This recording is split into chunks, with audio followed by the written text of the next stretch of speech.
আজকে আমার কাছে আছে কিডনি রোগীর রক্ত এবং সুস্থ মানুষের রক্ত, এই দুই রক্তের পার্থক্য আজকে আমরা মাইক্রোস্কোপে দেখবো এবং এরপর আপনারা যে সমস্ত প্রশ্ন করেছেন কিভাবে নিজে নিজেই বোঝা যাবে কিডনি খারাপ হয়েছে কিনা, কি করলে কিডনি খারাপ হয়, কাদের কিডনি খারাপ হওয়ার সম্ভাবনা বেশি এবং কখন ডাক্তারের কাছে যেতে হবে, এই সমস্ত বিষয় নিয়ে আমরা বর্তমান গবেষণা অনুযায়ী আলোচনা করব। তো আমার হাতে যেগুলো দেখতে পাচ্ছেন এগুলো ডিরেক্টলি রক্ত না, রক্ত থেকে সংগ্রহ করা প্লাজমা অংশ, মানে লিকুইড অংশটা আমরা কোষগুলোকে আগে থেকেই বাদ দিয়ে নিয়েছি, কারণ কোষগুলো আমাদের গবেষণার কাজে সাধারণত দরকার হয় না।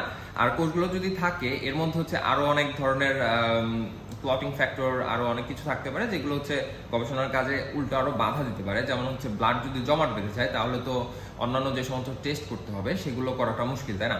এই কারণেই আসলে এগুলো অতটা লাল দেখাচ্ছে না। তার কারণ এখানে তো লাল করার জন্য যে কোষগুলো থাকে রক্তের মধ্যে ওরা নাই, ওদেরকে আলাদা করে নেওয়া হয়েছে আগে থেকেই।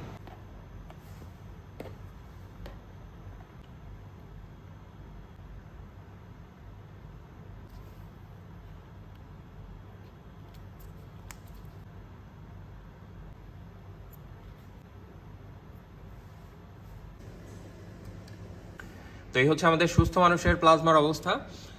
বেশ কিছু মাইক্রো অর্গানিজমও গ্রো করেছে যা দেখতে পাচ্ছি। এই প্লাজমাটা আসলে অনেকদিন যাবৎ ফ্রিজারে ফ্রিজ করা ছিল। আর যেহেতু রক্ত খুবই পুষ্টিকর একটা জিনিস, সো এইখানে মাইক্রোবসের গ্রোথটা হওয়াটাও খুবই ফাস্ট হওয়ার কথা। আর যেহেতু এটা স্টেরাইল কন্ডিশনে ছিল না, সবসময় নন স্টেরাইল কন্ডিশনে হ্যান্ডেল করা হয়েছে, যার কারণে মাইক্রোবসের গ্রোথটা এখানে খুবই এক্সপেক্টেড। আর এইটা যেটা দেখতে পাচ্ছেন অ্যালবুমিন, এটা প্রোটিন। আমাদের রক্তে সাধারণত বেশ কয়েক ধরনের প্রোটিন থাকে, অ্যালবুমিন, গ্লোবুলিন, এইগুলা। তো এই প্রোটিনগুলোর মধ্যে সব থেকে বড় অ্যালবুমিন। তো এটার সাইজ দেখে বোঝা যাচ্ছে যে এটা একটা অ্যালবুমিন। তো এই জায়গাটাতে আসলে অ্যালবুমিনগুলো কি খুব স্পষ্ট বোঝা যাচ্ছে। একটা জিনিস খেয়াল করে দেখেন, এই অ্যালবুমিনটা যত বড়, এ কিন্তু অত বড় না, বা এও অত বড় না। এখন আমরা হয়তো জেনে থাকবো যে আমাদের রক্তে যে সমস্ত বর্জ্য পদার্থ তৈরি হয়, যাদেরকে কিডনি ফিল্টার করার কথা, ফিল্টার করে প্রস্রাবের সাথে বের করে দেওয়ার কথা, তারা তো প্রথমে রক্তে থাকে। তো এদের মধ্যে আবার বিভিন্ন ধরন আছে। কিছু আছে যারা অ্যালবুমিনের সাথে বাইন্ড করতে পারে না বা জোড়া লেগে থাকতে পারে না, আর কিছু আছে যারা অ্যালবুমিনের সাথে জোড়া লেগে থাকে। তো এই ক্ষেত্রে একটু জটিল, কারণ যারা অ্যালবুমিনের সাথে জোড়া লাগে তারা কিন্তু গ্লোমেরুল দিয়ে ফিল্টার হতে পারবে না, তাদেরকে টিউবুলার সিক্রিশন হতে হবে। সেটা একটা অ্যাক্টিভ ট্রান্সপোর্ট প্রসেস, যার ফলে দেখা যায় আমাদের দেখবেন অনেক রোগীরা আছেন যাদেরকে ডায়ালাইসিস করতে হয়, অনেকে সপ্তাহে 2বারও করতে হয়। কিন্তু একটা ব্যাপার এখানে উল্লেখ্য যে ডায়ালাইসিস করলে অনেক ধরনের টক্সিন শরীর থেকে বের হয়। ধরেন যে কিডনি খারাপ, তো আপনি ডায়ালাইসিস করে অনেক ধরনের টক্সিন বের করে দিলেন, কিন্তু যারা অ্যালবুমিনের সাথে শক্তভাবে বেঁধে থাকে তাদেরকে কিন্তু ডায়ালাইসিস করে ভালো মতো বের করা যায় না। তো ফলে কি হয়, তারা কন্টিনিউয়াসলি জমা হতেই থাকে। এখানে আরেকটা ব্যাপার যেটা আমাদের মনে রাখতে হবে কিডনি রোগীর রক্ত দেখার আগে, সেটা আমরা এখানে যে অ্যালবুমিনগুলো দেখতে পাচ্ছি এরা কিন্তু অত বড় সাইজের না, যতটা বড় আমরা আশা করছি যে কিডনি রোগীর শরীরে দেখব, কিডনি রোগীর রক্তের মধ্যে দেখব। তার কারণ আমরা এক্সপেক্ট করি যে কিডনি রোগীর রক্তে অনেক বেশি পরিমাণে টক্সিন থাকার কথা, যেহেতু তার কিডনি ভালো মতো কাজ করে না, এবং সেই টক্সিনগুলোর অনেকটা পার্টই অ্যালবুমিনগুলির সাথে বাইন্ড করে থাকার কথা, যার ফলে অ্যালবুমিনগুলোর সাইজ আরো বড় দেখার কথা। এ আমাদের কিডনি রোগীর প্লাজমার অবস্থা।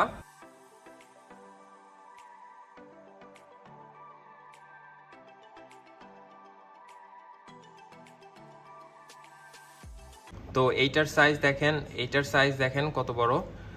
তো এখানে আরেকটা ভালো মতো আপনাদেরকে দেখায় নেই, এটা বেশ বড় ওইগুলার থেকে।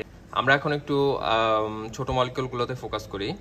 দেখেন, আমাদের কিডনি যদি সুস্থ থাকে তাহলে আমাদের প্রতি মুহূর্তে শরীরে তৈরি হওয়া বিভিন্ন বর্জ্য পদার্থ, যেটা খাবার থেকে আসতে পারে, বিভিন্ন ওষুধপত্র থেকে আসতে পারে, যে কোনো জায়গা থেকে আসতে পারে, সেই বর্জ্য পদার্থগুলো কিডনি প্রতি মিনিটেই এই কিডনি হয়ে পাস হওয়ার সময় রক্তগুলোকে পরিষ্কার করে দেয়। কিন্তু কিডনি রোগের ক্ষেত্রে সেটা হয় না, বা কার্যকরভাবে হয় না। এখন তার মানে কিডনি রোগীর শরীরে তো আর বর্জ্য পদার্থ তৈরি হওয়া বন্ধ নাই, তাই না? তো তাদের ক্ষেত্রে যেহেতু বর্জ্য পদার্থগুলো ভালো মতো পরিষ্কার হচ্ছে না, তার মানে কি সেগুলো রক্তে জমা হতে থাকবে।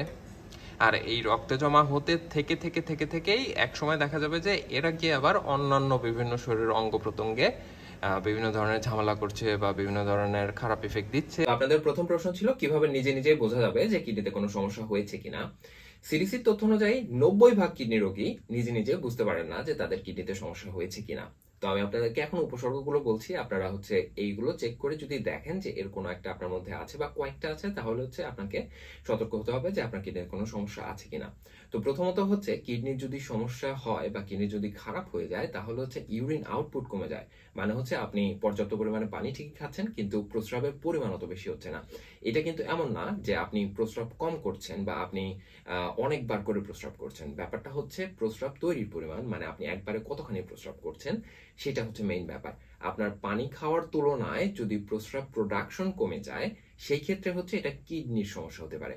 তো সেই ক্ষেত্রে এই পানিটা যদি শরীর থেকে বের না হয়, তাহলে পানিটা কোথায় যাবে? পানিটা তো যে কোনো জায়গায় যেতে পারে। তো সেই ক্ষেত্রে দেখা যায় যে আপনার শরীরের বিভিন্ন জায়গাতে ফুলে যেতে পারে, যেমন পায়ের পাতা ফুলে যেতে পারে, অ্যাঙ্কেল ফুলে যেতে পারে। আবার অনেকের দেখবেন ঘুম থেকে ওঠার পর চোখের নিচে এই যে এই জায়গাটা বা আশেপাশে ফোলা দেখা দেয়। তো এটাও আসলে ওই ফ্লুইড রিটেনশনের কারণে হতে পারে। আরেকটা ব্যাপার হচ্ছে shortness of breath. Shortness of breath বিষয়টা কি? ধরেন অনেককে দেখবেন যদি একটু দৌড়ায় তাহলে হচ্ছে এইরকম একটা ব্যাপার হয়। তো এইটা হচ্ছে আমাদের শরীরে তখন অক্সিজেনের রিকোয়ারমেন্ট বেড়ে যায়, মানে আমাদের শরীরের অনেক অক্সিজেন দরকার হয়।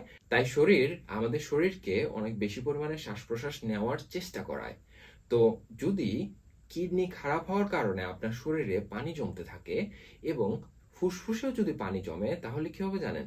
ফুসফুসের একদম ভেতরের একটা জায়গাতে যেখানে অক্সিজেনটা রক্তে প্রবেশ করে, সেই জায়গাগুলোতে যদি পানি কভার করে ফেলে বা অনেকটা জায়গায় যদি পানি কভার করে ফেলে, তাহলে কি হবে?